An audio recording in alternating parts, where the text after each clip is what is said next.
Hey, this is Jim at freechartvideos.com using time-honored techniques to understand modern markets. This video is for educational purposes only and is not intended to be used as any form of investment advice. I can draw lines on charts, but you have to draw your own conclusions from your own due diligence and make investment decisions that are suitable for your financial situation. I'm not a licensed professional, just a guy that draws lines on charts. So let's look at the S&P, the Dow, and Nasdaq. All right, here's the S&P. We're looking at the chart from actually August, part of August, September, October, November, December, January, and we'll soon be into February.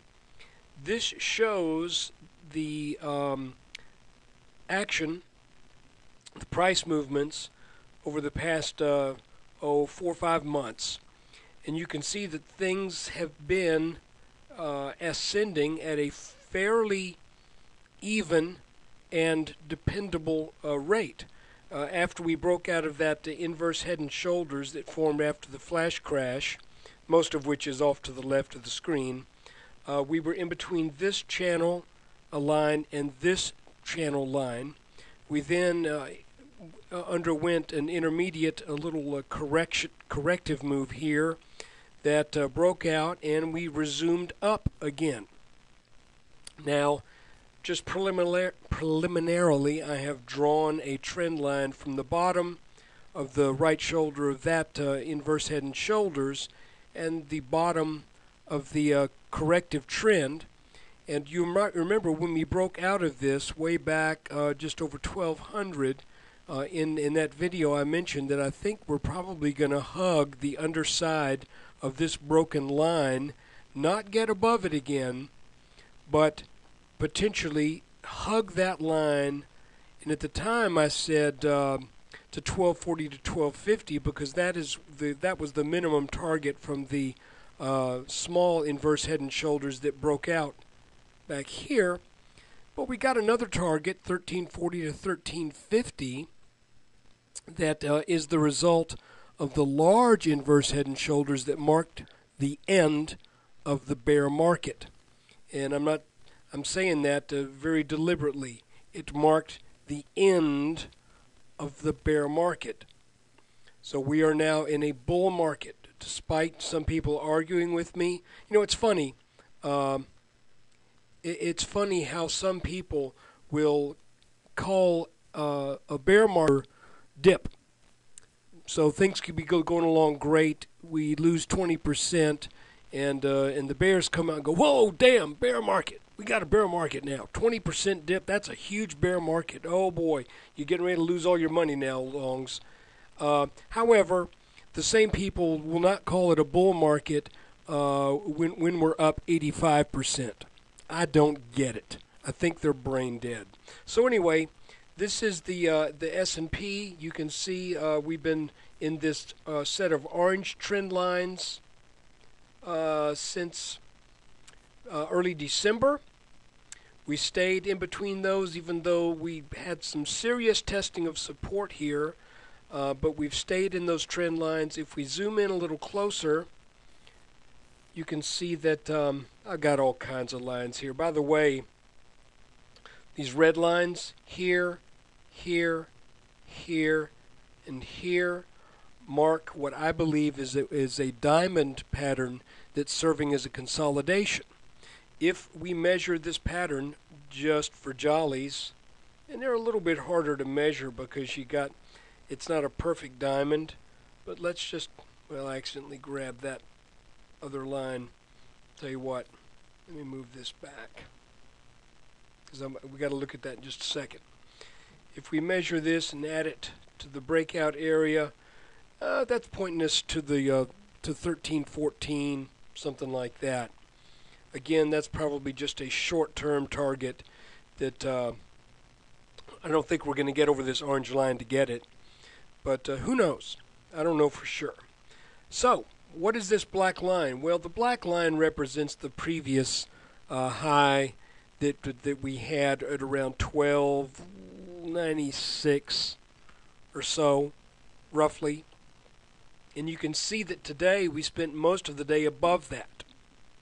The question becomes, will we come back down and back test this line in the what would probably be the mid to high 1280s, or will the fact that we are now over this old resistance line, even though it was only tested once, things really bounced hard off of it, will the fact that we are now over that line, will 1296 serve as some support now? That's a question that I do not know the answer to. I do know that today definitely marks a breakout from this diamond pattern, and that does point to higher highs than what we've seen. In other words, I think we're going to get into the 1300s. Tomorrow, don't know. Next few days, probably. So that's the S&P. Let's look at the Dow. All right, the Dow isn't quite as easy to follow because we are actually over what had been a working line of resistance that had kept it in check for, almost 2 months. This orange line right here. If we draw another line, we can kind of show a channel roughly. It's not a beautiful thing because it's just running kind of ragged. So the Dow is a little bit tougher. I can tell you that we, as I'm sure you are aware, we got over 12,000 today. Even though yesterday I was willing to call that the highs that we had under 12,000 as having met the inverse head and shoulders minimum target, we definitely made that 12,000 today. And by the way, that target is the minimum target from both the inverse head and shoulder bottom of the bear market as well as the corrective trend inverse head and shoulders that formed after the flash crash.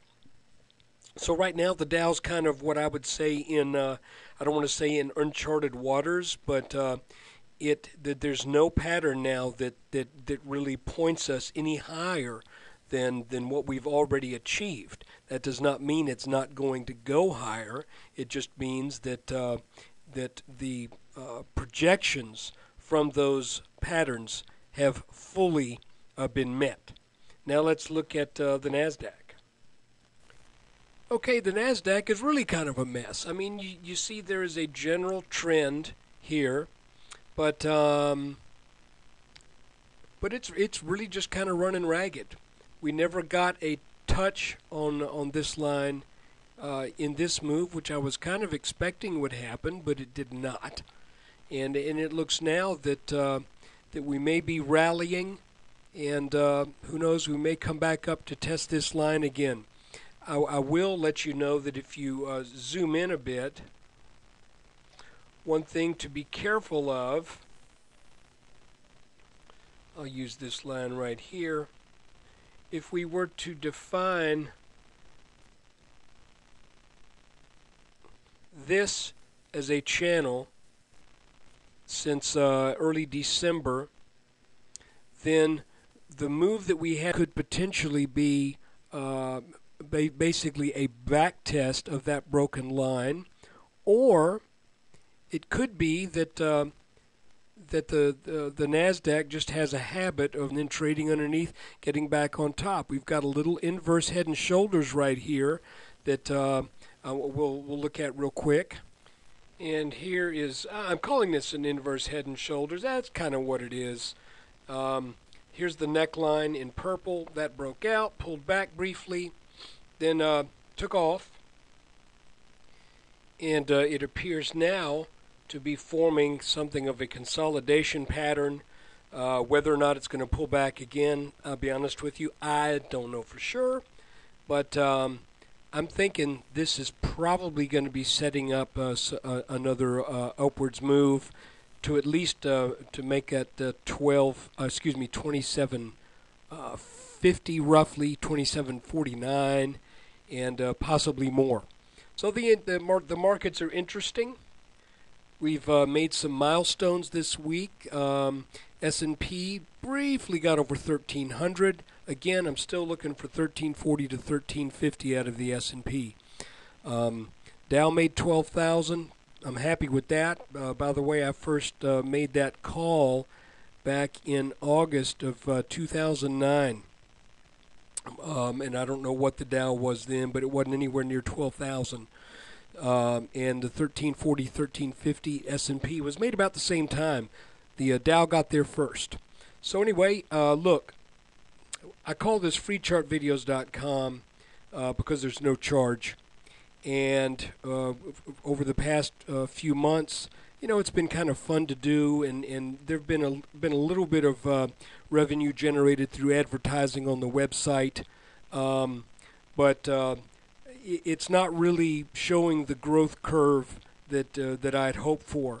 So what I'm asking you to do is just spread the word, because I need more and more traffic, it appears, in order to keep things worthwhile. I enjoy doing this anyway, but it would be great if I could show my wife a little fruits of the labor. So please visit freechartvideos.com.